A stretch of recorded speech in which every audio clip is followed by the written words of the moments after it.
legs with a tuck. We're going to start in our quadruped position or our tabletop. So we're stacking those joints. You can see I provided myself a nice, strong, stable base. And we're going to extend that right arm and left leg right here. Nice and long, we're not rotating, we're not hyperextending.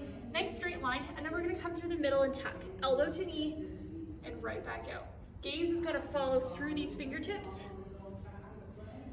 You'll finish out all of your reps one side, and then switch and complete your reps opposite side.